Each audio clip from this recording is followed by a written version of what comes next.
Packing. I said I'd pack. I rather pride myself on my packing. Packing is one of those many things that I feel I know more about than any other person living. It surprises me myself sometimes how many such things there are. I impressed the fact upon George and Harris and told them that they had better leave the whole matter entirely to me. They fell into the suggestion with a readiness that had something uncanny about it. George spread himself over the easy chair and Harris cocked his legs on the table. This was hardly what I intended. What I had meant, of course, was that I should boss the job and that Harris and George should potter about under my directions. I pushing them aside every now and then with, "Oh, you, here, let me do it." There you are, simple enough. Really teaching them, as you might say. They're taking it in a way that they irritated me. There is nothing does irritate me more than seeing other people sitting about doing nothing when I'm working. I lived with a man once who used to make me mad that way. He would loll on the sofa and watch me doing things by the hour together. He said it did him real good to look on at me messing about. Now I'm not like that. I can't sit still and see another man slaving and working. I want to get up and so pretend and walk around with my hands in my pockets and tell him what to do. It is my energetic nature. I can't help it. However, I did not say anything but started the packing. It seemed a longer job than I had thought it was going to be, but I got the bag finished at last and sat on it and strapped it. "Aren't you going to put the boots in?" said Harris. And I looked around and found that I had forgotten them. That's just like Harris. He couldn't have said a word until I got the bag shut and strapped, of course. And George laughed. One of those irritating, senseless laughs of his. They do make me so wild. I opened the bag and packed the boots in. And then, just as I was going to close it, a horrible idea occurred to me. Had I packed my toothbrush? My toothbrush is a thing that haunts me when I'm traveling and makes my life a misery. I dream that I haven't packed it and wake up in a cold perspiration and get out of bed and hunt for it. And in the morning, I pack it before I have used it and have to unpack again to get it. And it is always the last thing I turn out of the bag. And then I repack and forget it and have to rush upstairs for it at the last moment and carry to the railway station wrapped in my pocket handkerchief. Of course, I had to turn every mortal thing out now. And of course, I could not find it. I rummaged the things up into much the same state as they must have been before the world was created and when chaos reigned. Of course, I found George and Harris 18 times over, but I couldn't find my own. I put the things back one by one and held everything up and shook it. Then I found it inside a boot. I repacked once more. When I had finished, George asked if the soap was in. I said I didn't care a hang whether the soap was in or whether it wasn't. And I slammed the bag shut and strapped it. And I found that I had packed my spectacles in it and had to reopen it. It got shut up finally at 10:05 p.m. And then there remained the hampers to do. Harris said that we should be wanting to start in less than 12 hours' time and thought that he and George had better to do with the rest, and I agreed and sat down and they had a go.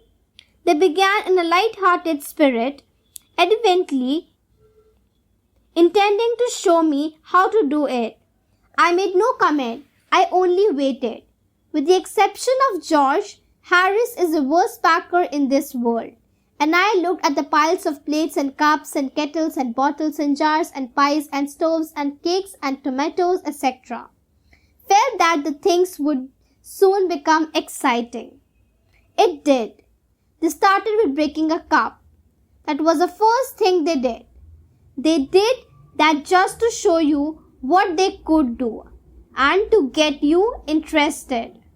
Then Harris packed the strawberry jam on top of a tomato and squashed it, and they had to pick out the tomato with a teaspoon. And then it was George's turn, and he trod on the butter. I didn't say anything, but I came over and sat on the edge of the table and watched them. It irritated them more than anything I could have ever said. I felt that. It made them nervous and excited, and they stepped on things and put things behind them, and then couldn't find them when they wanted them. And they packed the pies at the bottom and put heavy things on top and smashed the pies in. They upset salt all over everything, and as for the butter, I never saw two men do more with 1 and 2 pence worth of butter in my whole life than they did. After George had got it off his slipper, they tried to put it in the kettle. It wouldn't go in, and was now in wouldn't come out. They did scrape it out at last and put it on a chair, and Harry sat on it, and it stuck to him, and they went looking for it all over the room. I will take my oath I put it down on that chair, said George, staring at the empty seat. I saw you do it myself not a minute ago, said Harris. Then they started round the room again looking for it, and then they met again in the center and stared at one another. Most extraordinary thing I have ever heard of, said George. So mysterious, said Harris. Then George got around at the back of Harris and saw it. Why, here it is all the time, he exclaimed indignantly. Where? Cried Harris, spinning around. Stand still, can't you? Roared George, flying after him. And they got it off and packed it in the teapot. Montmorency wasn't all, of course. Montmorency's ambition in life is to get in the way and be sworn at. If he can squirm in anywhere where he particularly is not wanted and be a perfect nuisance and make people mad and have things thrown at his head, then he feels his day has not been wasted. To get somebody to stumble over him and curse him steadily for an hour is the highest aim and objective. And when he has succeeded in accomplishing this, his conceit becomes quite unbearable.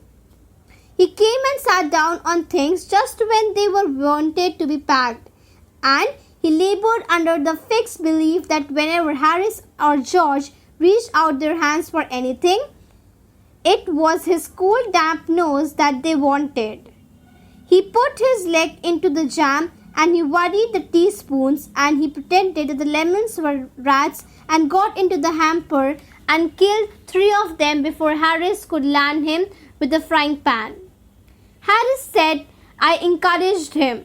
I didn't encourage him. A dog like that doesn't want any encouragement. It's the natural, original sin that is born in him that makes him to do things like that. Then packing was done at 12:50, and Harris sat on the big hamper and said it hoped nothing would be found broken. George said that if anything was broken, it was broken, which reflection seemed to comfort him. He also said that he was ready for bed. We were all ready for bed. Harris was to sleep with us that night, and we went upstairs.